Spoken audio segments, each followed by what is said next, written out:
तर आज आपण गव्हापासून मस्त चविष्ट अशी गोड खीर बनवणार आहोत। तर सर्वात आधी आपल्याला गहू घ्यायचे आहे, बारीक मिक्सरमध्ये बारीक करून घ्यायचं आहे। मग त्याला आपल्याला स्वच्छ असे धुवून घ्यायचे आहे। तर इथं बघा मी 2 पाण्याने स्वच्छ असे गहू धुवून घेतलेले आहे। मग त्याला आपण कुकरमध्ये छानपैकी एक 4 ते 5 शिट्ट्या करून घ्यायच्या आहे। आता हे कुकरच्या भांड्यात टाकायचं आहे, त्यामध्ये आपल्याला 2 ग्लास पाणी टाकायचं आहे आणि ह्याला छान मऊसर होईपर्यंत आपण शिजून घ्यायचं आहे। तर इथं तुम्ही पाहू शकता आपले गहू एकदम मऊसर असे शिजून रेडी झालेले आहेत।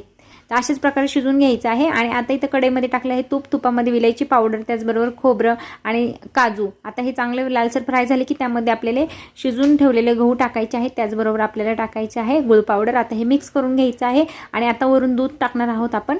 आता दूध टाकलं की हे सर्व मिक्स करून घ्यायचं आहे। तर तुम्ही पाहू शकता आणि किती मस्त अशी आपली गोडसर खीर रेडी झालेली आहे आणि खूप टेस्टी लागते। तर तुम्ही करून बघा आणि तुम्हाला माझी रेसिपी कशी वाटली मला कमेंट बॉक्समध्ये नक्की सांगा। रेसिपीचा फुल व्हिडिओ माझ्या चॅनलवरती आहे, तो जाऊन नक्की पहा।